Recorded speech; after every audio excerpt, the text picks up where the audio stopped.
When medicine meets the law, it's time for the doctor's court, which is now in session.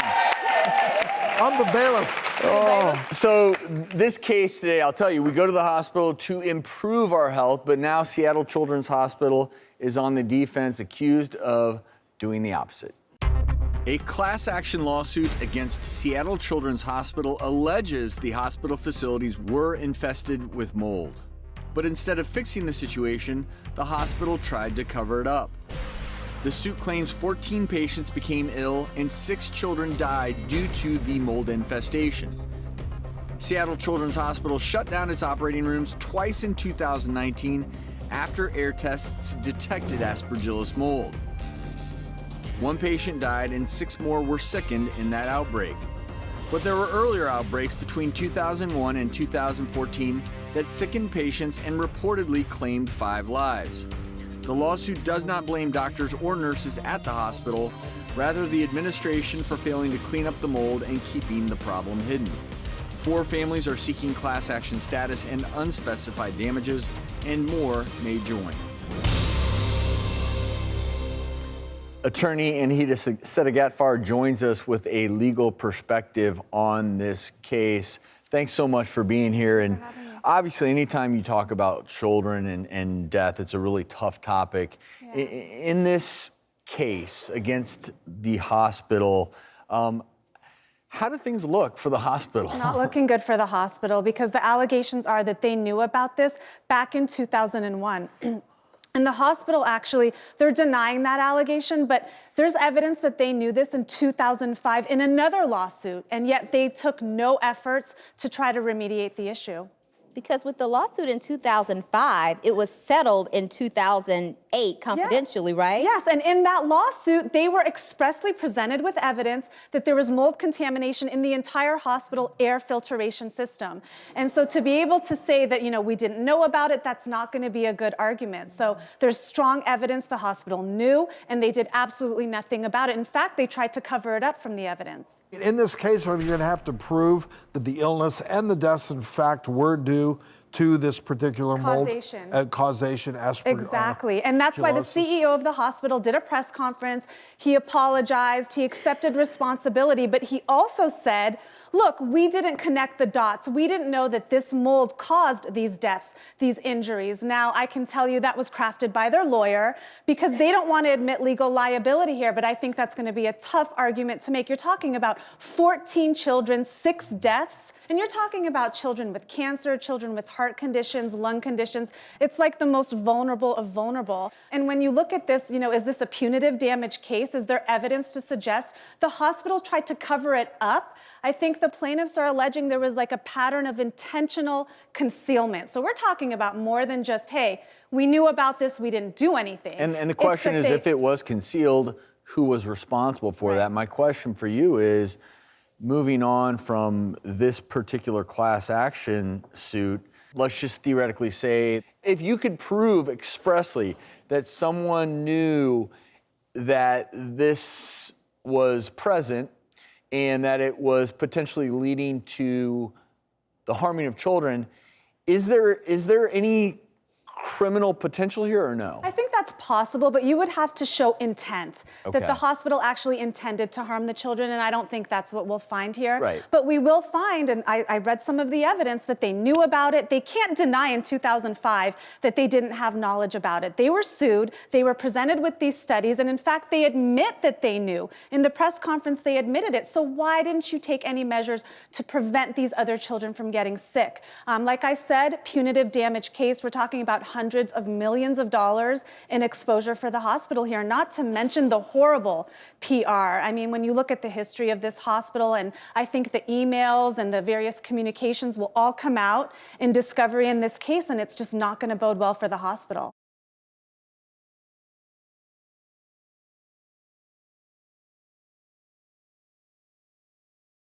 In these instances, allegedly, these kids died from this, but we know that they were actually infected with the mold. Now, we then have to say, is that why they died? But the fact that all of these children were infected with this mold, that's Is that a coincidence? Right. I mean, you have mold in the air filtration systems. You have these children that came in, did not have exposure to this mold, and now they're dying and getting infected because of complications as a result of the specific mold that was found in the system. I mean, is this all about making money for the hospital? Is this they wanted to continue to admit patients? That's what I was going to ask you. Like, my question is, number one, from an ethical standpoint, I can't believe that anybody, hospital administrator, person standing on the corner, whoever, like, I can't believe that anybody would want to do this to children. But why would a hospital do this? It seems like self-sabotage. You're so right. I mean, I think the bottom line is money. Hospitals make money from surgeries, they make money from admitting patients, and to the extent they have to replace an entire filtration system, that hurts their bottom line. Maybe I'm naive, but at first I said money, and then I said no way. Well, I mean, I have to believe that there's somewhere along the line, if this indeed happens, that there was some misinformation, because I just have a hard time believing, and I'm someone who has been adamantly opposed to our modern healthcare system and its focus on profits over patients. But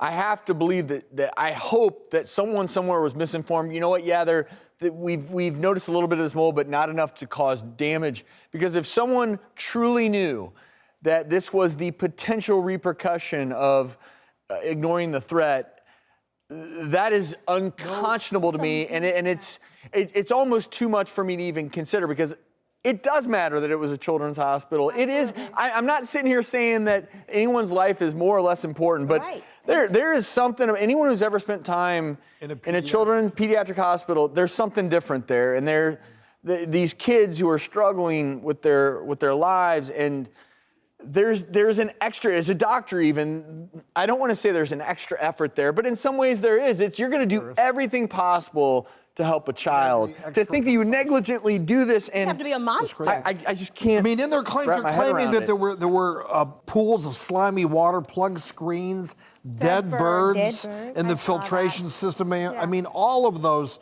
are set up for a whole host of diseases, mold included, but potentially from dead birds. And it also highlights there's oftentimes a disconnect, because when we think about a hospital, a lot of times as a doctor, you're focused on patient care. You're not sitting there thinking about the air filtration system. You're just not. Right. And hospitals are big buildings, and there are wings, and there's operating rooms. But you assume that someone else is paying attention to it. There's executives. That's why the doctors and nurses are not being blamed here. They shouldn't be. I think it goes up the chain of command, and it's the culture that existed at those at the top. What did they know? When did they know it? Why didn't they fix it? And was there a systemic effort to conceal this from the public and patients? And those decisions are made by the higher ups. They're not made by the physicians and the nurses. The Department of Public Health watches hospitals very closely, and they have to go through regular testing for all of these things, spore levels, air quality, things like that. I'm surprised that a hospital was allowed to function with dead birds in the air system. How did they pass inspection? That was one of the first questions I had. What was going on? Because they have to show all these results to get reaccreditation, and they have to go through that. Well, these are, at this point, obviously, this is a suit and allegations, and, you know, the reality is no matter what happens, you can't bring back the lives of those who have died, and I'm going to hope that, you know, and let's just take a moment to acknowledge that, and I'll obviously just hope that this was a bunch of people dropping balls and there was no intent here. If indeed this is what happened, we did reach out to Seattle Children's Hospital for a statement. They said, "We are incredibly sorry for the hurt experienced by these families and regret that recent developments have caused additional grief. Out of respect for privacy, we do not intend to share details about our patients or comment on specific cases or legal action." And we will certainly keep everyone abreast, but appreciate your commentary, Anahita, and look forward to having you back soon.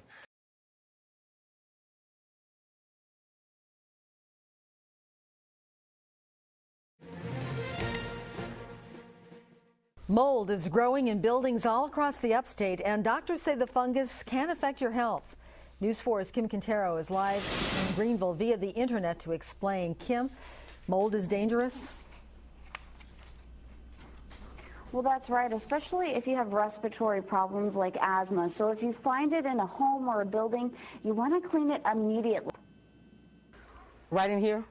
It was wet. Greenville resident Jolene Kennard says she's sick of mold growing in her apartment. Literally. It's about my health. You get what I'm saying? After numerous washes, she says the fungus reappears, so she wears a mask. I wake up, I can't breathe. I'm real clogged up in my throat. My nose is stopped up like somebody is holding something to keep me quiet or whatever.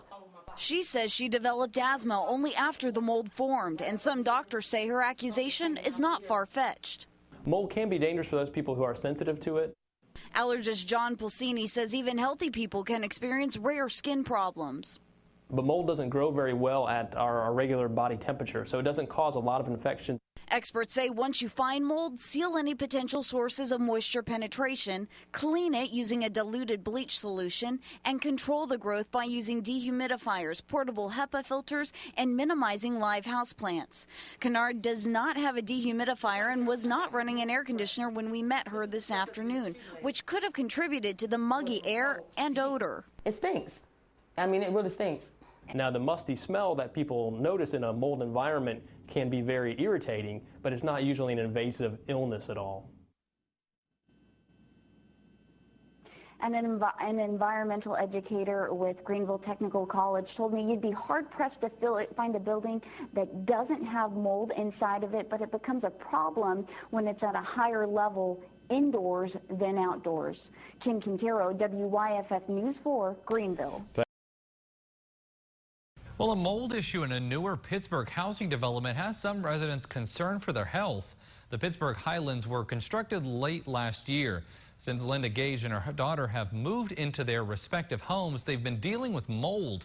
Both women say they've reached out to their property manager, Housing Residential Management Services, with the complaints, but they have been given only what they feel are short-term remedies to fix the issue. Now, Linda and her daughter are considering moving from the Pittsburgh Highlands because they feel their health is on the line. It's just kind of disheartening because, you know, we're looking forward to moving into the nice brand new home, and here it is, you know, we're having issues, and it's just, like I said, just disheartening, and we have to look for a new house now because the mold is just going to continue to grow. Linda says the property management company did provide them with a dehumidifier after the complaints. In a statement responding to the mold issue, property management company says, we recently learned of a mold issue in some of the homes, and since that time we've been doing remedial work to redirect rain runoff from crawl spaces. We engaged an environmental consultant who tested the air quality levels in each home, and we were happy to let the residents know last week the test results indicate indoor air quality levels are registering at or below outdoor levels, end quote. More local coverage now. The doors at the Scituate Police Station could close over some health concerns. Pinpoint News Tracker taking you right to the station. We reached out to the town late this morning, and Council President John Mahoney confirms that high levels of mold and asbestos have been found in that building. A special town council meeting has been set for tonight to discuss the issue. It will be held at the high school. We're told the meeting begins at 5:30. And stay with us as we track the latest on this story on air and online at WPRI.com.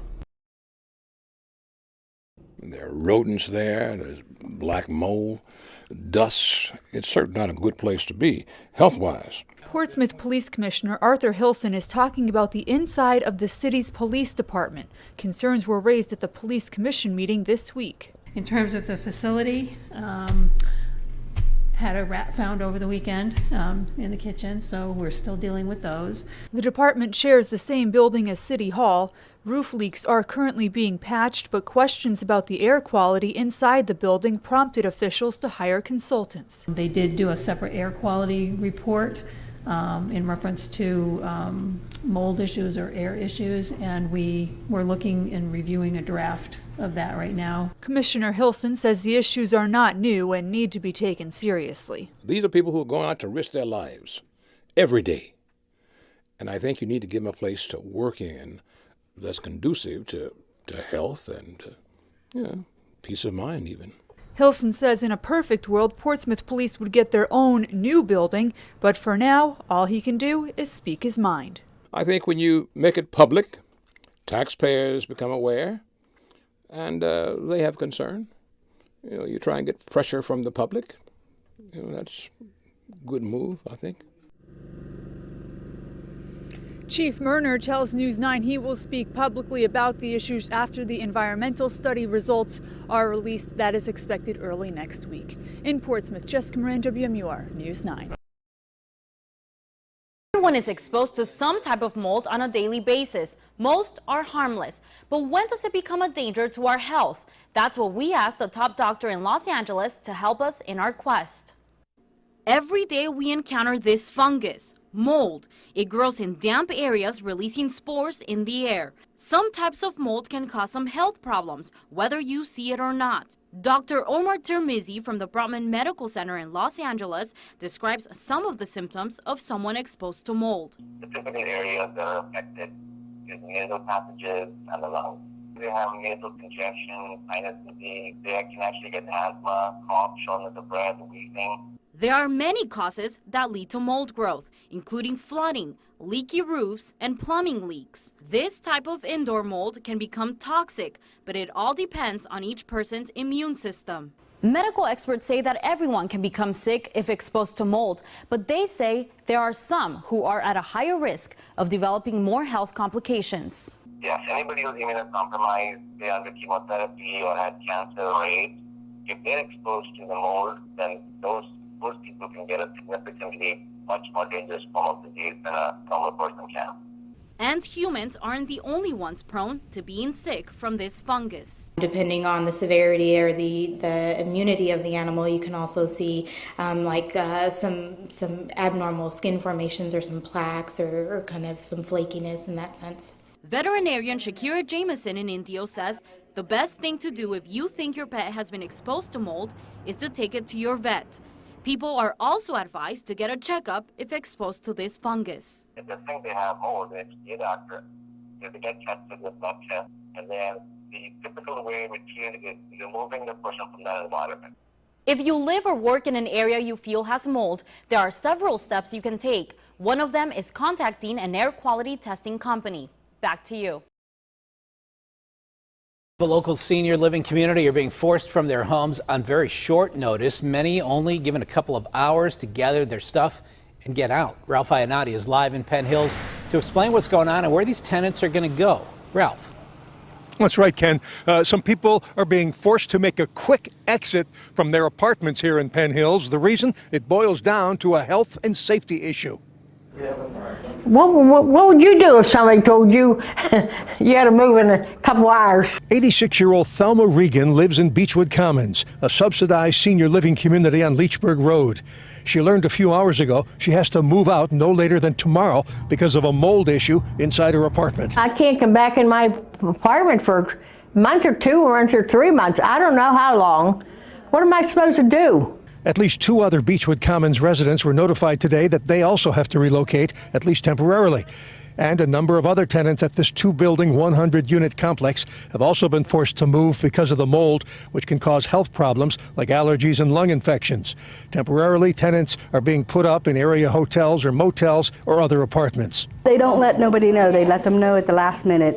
I mean, I feel if there's mold in the building, they should take everybody out, redo it all, and make it healthy for the people who are here. You may recall it was last November when a Beechwood Commons resident was diagnosed with a case of Legionnaire's disease. Tests by the Allegheny County Health Department determined that the water system in the senior community complex was not the source of the Legionella bacteria. Now, a mold issue is the worry, and the concern is real, especially for tenants like Deborah Mazie, who got the bad news today that she too has to be temporarily relocated. All night long, my nose is running, I get headaches, my chest is hurting. It's horrible. I walked in from grocery store and she goes, "You have to go. We got the notice from the mold guys and you have to leave today." An emergency meeting is taking place right now in the town of Scituate. The reason, its police station may be a health hazard. First told you about this on Eyewitness News at noon. And Eyewitness News reporter Eric Halperin has been gathering new details in Scituate. He joins us now live with an update. Eric? Mike, that meeting just got underway here at Scituate High School about how to handle those mold and asbestos issues at the police department just about a half an hour ago, so they're still discussing it right now. I was just inside, and here is some of what's been brought up so far. Town Council President John Mahoney has just gone through some of the background, what led to the testing and what was found. He says it was the Public Works Department that did this testing. He tells me asbestos, mold, lead, and radon were all found in the current police station, which is more than 80 years old, according to the department's website. In terms of what's being done in the meantime, like where the police will operate out of, given the report of these health concerns, I'm told the police chief will go into detail about that during the meeting going on inside right now. In a statement to Eyewitness News earlier, the council president says a faulty hot air heating system that's been circulating air through the building for, quote, some time now is to blame for the high levels of asbestos and mold he says the testing found. The chief of police called a staff meeting with all of the police officers, civilian staff that work there, dispatchers, their union officials, and they really have given out a demand that they want to vacate that building for health and safety related issues. And Mahoney tells me money has already been set aside for a new police station. He says there'll be a special referendum in the first week in December for taxpayers to decide if they want to build a new police station or renovate and fix the current one. We'll have many more details on what comes of this meeting later on Eyewitness News. Reporting live in Scituate, I'm Eric Halpern, Eyewitness News. You know, many of us rent storage units when we're between homes and apartments, and we put some of our most valuable clothing and furniture inside. But tonight, a warning after tenants in one tri-state storage unit found mold all over their precious possessions. Stephanie Goldfuss heads into what she thought would be a clean, dry storage facility, CubeSmart in Eastgate. But inside, the furniture she stored while moving appears to be covered in mold. So it's kind of growing to the floor. We discovered some white stuff on our couch.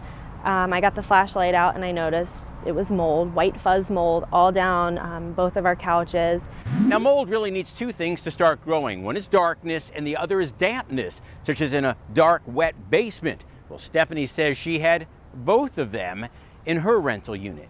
This is a small amount of water that has not gone away. On the concrete floor, what appears to be condensation.